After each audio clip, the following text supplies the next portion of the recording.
So it's time for something different, something bold, something that doesn't just pour money down the throat of wasteful, top-down government schemes. The big society is commutarianism, as I say, an idea set up really for those who set up the whole New World Order for the 20th century into the 21st century, and the whole 21st century, I should say as well. The Royal Institute for International Affairs, CFR, their higher inner group, they always have an inner group. There's always an inner party and an outer party. And the inner party know the whole agenda, the big secrets, you see. Now, there's a very good article here, and it's called Our Common Community, and it's from the UK column. Very good article by Nikki Rapana. And it says, Americans have a lot more in common with the British than many may realize. On both sides of the Atlantic, there's a very quiet and totally identical revolution underway. Commoners from Alaska and London face the same enemy with the same name. What binds them in a way that surpasses all others is the simple fact that neither side knows exactly what their enemy is called. It's not hard to notice cameras on every street corner. Their parents may still need personalized retraining, as the Soviets did, but every school-aged child has been taught their new responsibilities and requirements. Our national government's new and very serious concerns regarding our health and smoking and drinking and overeating and exercise is impossible to ignore. And I'll jump to a very important person who's written about that too in one of his books after this. To continue, it says, it's no joke anymore that we all may have to pay global taxes on the air we breathe. Inside, it says here, inside our private homes, we're all dealing with a whole new bureaucratic system that assumed the role of our new Big Mother. What we share in common is we're all children in Big Mother's global communitarian family. I do know communitarianism is a mouthful to say and a challenge to spell, but it's the most important word you'll mumble aloud this year. Its use is slipping into the mainstream a little more each month, and I think they're gearing up to unveil it before the unwashed masses. Actually, they're going to use this as an excuse to get out of the mess which they brought on, so that they could bring it in. Everything happens for a purpose, and that's why they pulled the economy when it was time. Some of you may remember when it was introduced by Tony Blair and New Labour as the third way, like Alvin Toffler. Now Philip Blond is reintroducing communitarianism as a newest theoretical political answer to what ails us. The British Conservative Party under David Cameron is leading the British communitarian resurgence. See, all the parties are in it. They're the same, you see. There's no difference. Former U.S. President Bill Clinton, in a TV interview on April the 18th, 2010, described Americans as more diverse and communitarian now.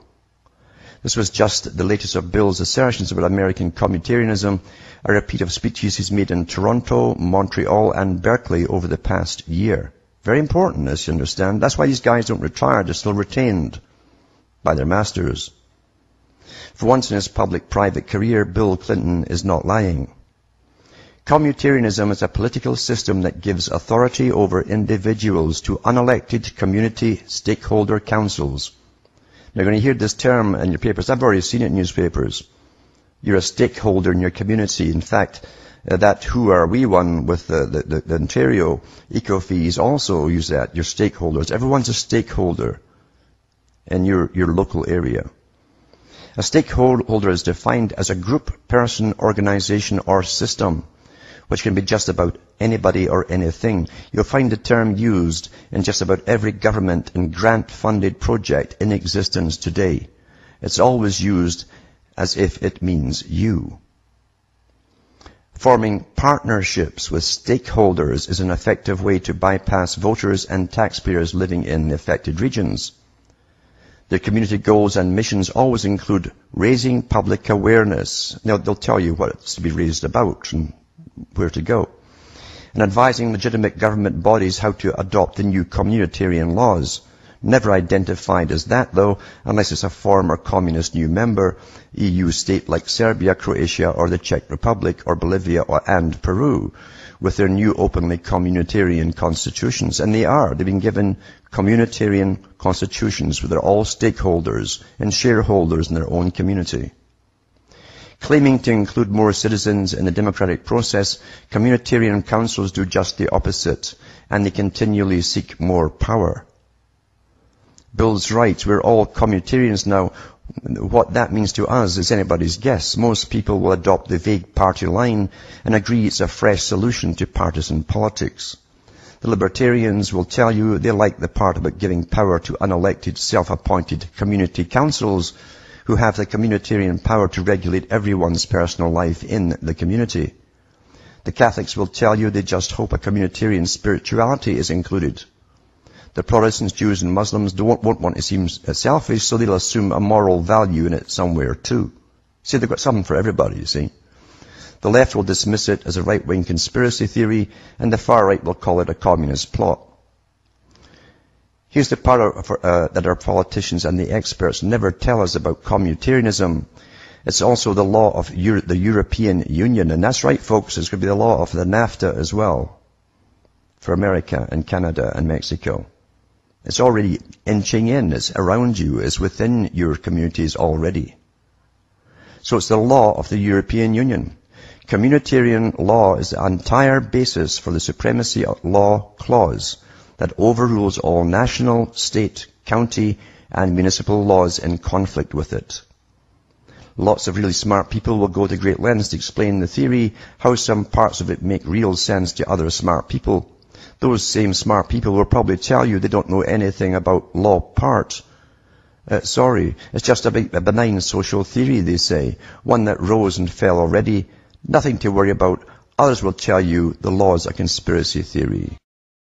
Communitarian law and the communities that we're going into, they're already here. And you don't even know that yourself. There are agencies and NGOs set up in your communities, getting money from government funding, from the UN as well, and from various other organizations and foundations to guide the new societies. As we're going downhill, you see. They say that's why they pooled the economy now. They could have kept it going with their bubbles for another 50 years if they wanted to. Sky's the limit. There's always a fraud. So why burst it now? Is to bring in this and then say, oh my goodness, we have to cut back police forces and so on. There's going to be a lot of crime in the areas, and what we do about garbage and so on, and taxes and so on. Well, guess what? You'll all go to meetings in your communities and all participate, you see. That's your stake in being a stakeholder, you see. On 3rd of January 2011, following the UK column's lead article exposing insider dealing between the Cabinet Office, that's the upper political bunch, they split them into cabinets, and political behavioural training charity Common Purpose, the Independent newspaper revealed that David Cameron had also set up a Cabinet Office behavioural insight team, and I gave the government website on that too. I've got it in my archives section. Behavioural insight team. Formed in July last year, the secretive cell is tasked to dream up psychological tricks to alter our behaviour and on a massive scale. The Independent article warned how the public is to be reframed, they call it, or nudged, as Sunstein talks about it, into politically acceptable social norms, new normals, starting with healthy eating. Now, healthy eating is your GMO food and vegetarianism, of course. Voluntary work and tax gathering. You have to be trained to help the environment through excessive taxing, and you're going to be trained to feel good about doing it. While this may seem innocent to some people, these early soft targets are already being greatly expanded to include wider central government ideological and political agendas, including Cameron's socialist straitjacket of the big society, as he calls it, as they supposedly decentralise authority down to the local level, and then it's where big business in your area takes over and runs your councils, the new councils. Elite multi-millionaire socialist and Tory Chancellor George Osborne has already signed up behavioural economics, another form of mental reframing of individuals and groups specifically to achieve political economic objectives. Their theory and intent is that once mentally retrained, we will willingly rush to pay excessive taxes. And that's no kidding, folks. That comes out of neuroscience and is part of it, behavioural economics. The danger is that we are to be trained to believe what our politicians and public sector, the state, says is right and true. And we will not even be aware that we have been reframed to think so. Never mind the basics, politicians have been proved corrupt, deviant liars. The the Soviet Union would have paid in blood and gold for Cameron's political mind control initiative to lock people in a hive mind. Research by the UK column now exposes that Cameron's Liberal and Conservative government coalition is collaborating behind closed doors with similar sinister units in the French government to develop further plans and techniques to change our natural behaviour. The investigation of little-known Rosie Donaghy, who is part of the Behavioural Insight team under Maud Gus O'Donnell and David Halpern, reveals that Donaghy is a key player and go-between in the mental attack on the British public. Aside from her position as senior advisor with the Cabinet Office Behavioural Insights team, we really are in the new Soviet, folks. If you don't know, we really are really deeply inside it. She is also a trustee of the Franco-British Council and is involved with the Party of European Socialists based in Brussels. Not surprisingly for her murky role, she even has two names being referred to as Rosalind and her Franco-British guise. Tracking Mrs. Donaghy's path led UK column investigative reporter to discover that on 17th of November 2010, the Franco-British Council had hosted a meeting inside 10 Downing Street, that's where the Prime Minister is, attended by a mix of the Cabinet Behavioural team and their French counterparts. Alongside Donaghy and others, a key attendee at the secretive meeting was top French mindbender Professor Olivier Houllier, who works directly within French President Sarkozy's private office. The meeting was instigated by Rohan Silva of the Number 10 Policy Unit, following consultation with the Centre for Strategic Analysis of the Prime Minister of France, with the aims of bringing together experts on behaviour economics from France and the UK and to seek cross-fertilisation and generation of concrete proposals through open discussion, and to look at the practical applications for the science of behavioural economics in France and the UK in light of the economic crisis. You're really in the world of Orwell. It's all here. It's all here.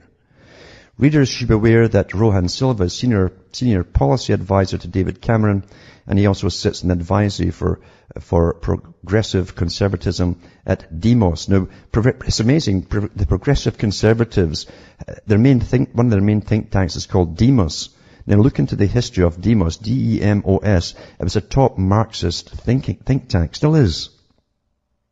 For those who don't get it, that capitalism, communism, Capcom is the same thing, run by the same big bankers. There's no doubt an inclination to laugh at the idea that we can be mentally reframed or reprogrammed into new belief systems or patterns of behavior, but clearly these people have not been assembled behind closed doors to play games. A simple click on Google will reveal thousands of NLP training organizations, leadership trainers, and consultancies. They all state that they can and do change people's minds. They earn money from doing so.